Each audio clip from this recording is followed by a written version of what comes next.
Salut à tous, c'est Nico, bienvenue dans le 205e épisode et dans cette vidéo je vais continuer mon tuto sur jQuery et on va voir ensemble comment développer en jQuery puisque c'est la première vidéo dans laquelle on va faire du développement ensemble et on va voir plus particulièrement ce que sont les sélecteurs et comment ils fonctionnent.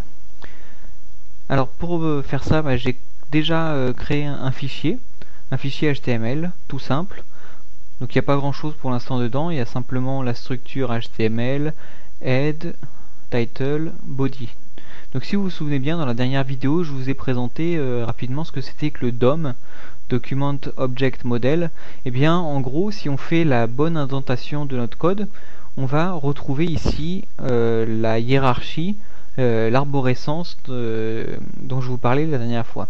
Donc on a l'élément parent HTML, qui a deux éléments enfants, head et body, et title est un enfant de head.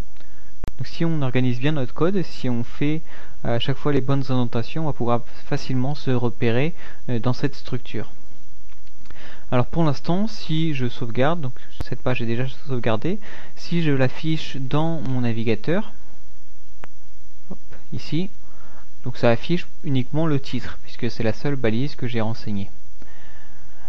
Alors je vais rajouter quelques éléments à l'intérieur. Je vais d'abord rajouter un titre, donc avec la balise H1, donc ça c'est du HTML pur, ça n'a rien à voir pour l'instant avec du jQuery.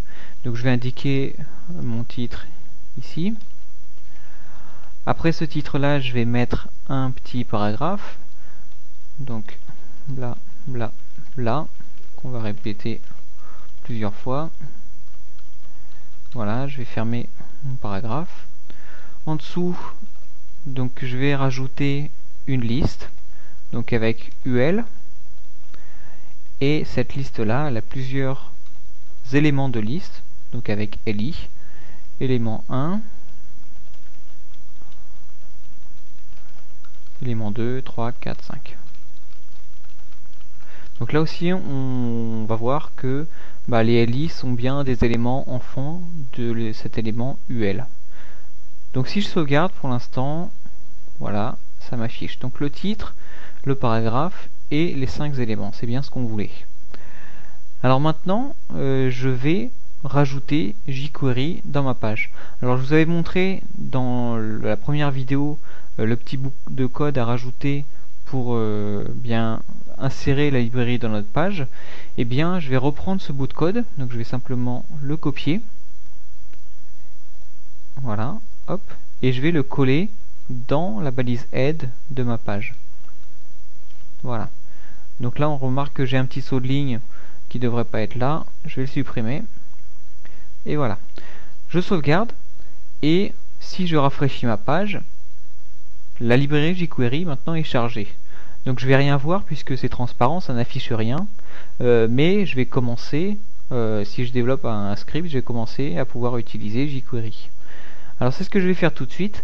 Au lieu de faire deux fichiers séparés pour le HTML et le script et le petit code jQuery qu'on va rajouter, je vais tout faire dans la même page et puis ça va me permettre d'être clair au moins avec les éléments HTML que je sélectionne. Puisque là, je vais m'intéresser à la sélection d'éléments. Alors pour ajouter un bout de script dans la page, je vais rajouter comme ça une balise script. Je vais dire que son type c'est du texte JavaScript et je ferme la balise. Et à l'intérieur, donc ce sera du code JavaScript. Par exemple, je vais faire une petite alerte. Je suis ici. Je vais sauvegarder et rafraîchir la page. Donc là, je suis ici. On remarque ici que cette alerte est affichée avant même que les éléments soient pris en compte et insérés dans la page. Donc si vous avez bien suivi la dernière vidéo, je vous avais parlé de la fonction ready de jQuery, donc c'est celle-là qu'on va utiliser tout de suite.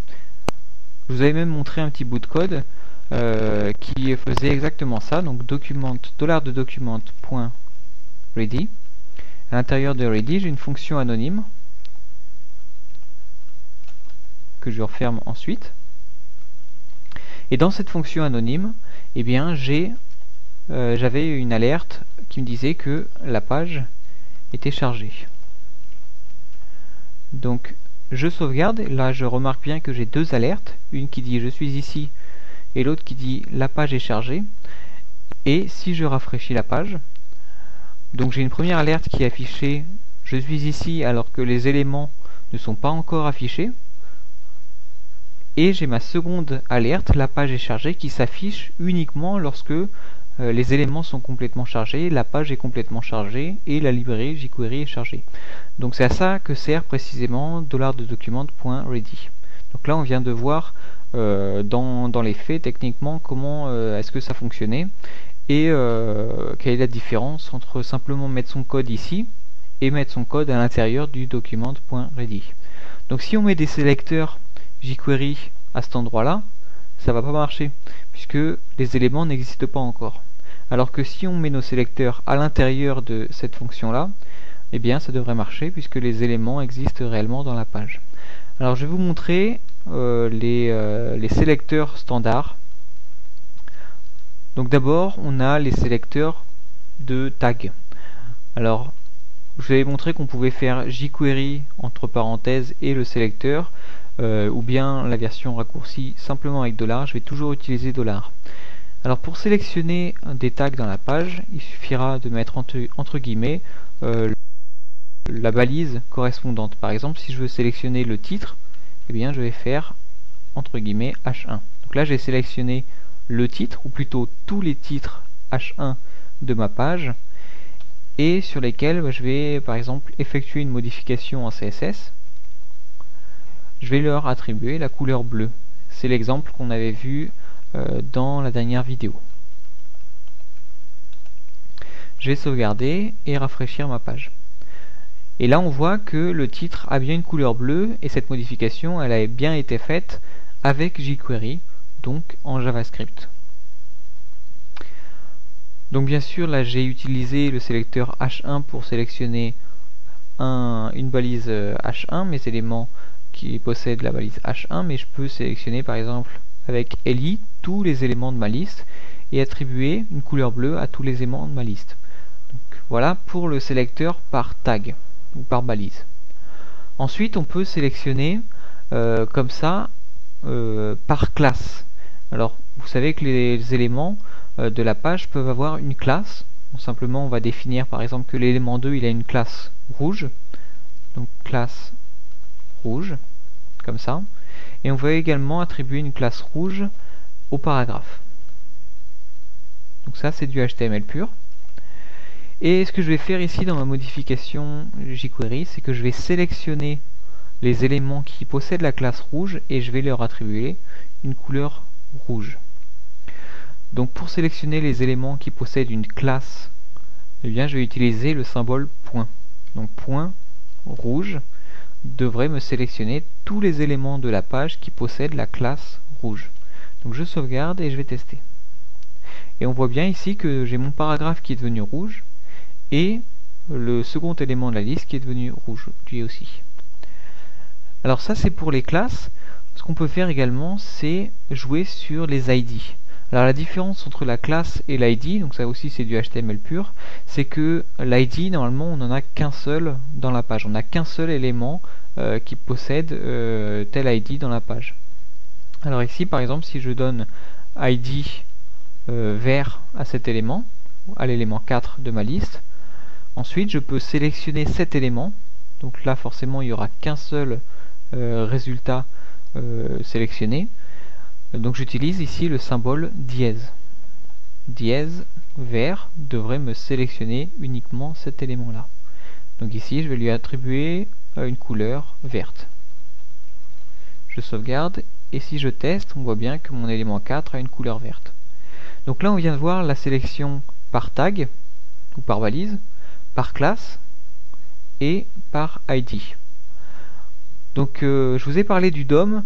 Ce qu'on peut faire également, c'est jouer sur ce DOM pour affiner nos requêtes de sélection. Par exemple, quand je vous ai montré qu'on sélectionnait point rouge pour sélectionner tous les éléments qui possédaient la classe rouge, eh bien on peut affiner la sélection pour dire qu'on veut uniquement sélectionner les éléments qui possèdent la classe rouge, mais qui sont des éléments fils de un élément qui possède la balise UL. Par exemple ici, je vais faire UL espace point rouge. Et donc je dis ici à jQuery de sélectionner les éléments qui possèdent la classe rouge et qui sont des éléments fils d'un élément UL. Donc je sauvegarde, et ici si je rafraîchis, donc je n'ai pas mis une couleur rouge, je vais garder la couleur verte, mais ici si je rafraîchis là, j'ai qu'un seul élément sélectionné, contrairement à tout à l'heure où j'en avais deux. Donc ça c'est jouer sur la descendance des éléments. Ce qu'on peut faire également, c'est sélectionner d'un seul coup plusieurs éléments, donc peu importe leur descendance et leur place dans la hiérarchie, avec la virgule. Donc là par exemple je vais faire virgule et dièse vert. Et donc là avec ce sélecteur là, je vais sélectionner à la fois les éléments qui possèdent la classe rouge et qui sont fils d'un élément UL, et les éléments qui possèdent un ID vert. Donc je sauvegarde et je rafraîchis. Et là, je vais avoir à la fois l'élément 2 et l'élément 4 de sélectionner. Donc là, bien sûr, je suis avec les sélecteurs de jQuery, mais ce qu'il faut savoir, et ce qui est très important de savoir, c'est que jQuery utilise pour sa sélection les sélecteurs de CSS. En fait, quand je dis UL espace point rouge virgule dièse vert, c'est simplement une sélection CSS, les sélecteurs CSS.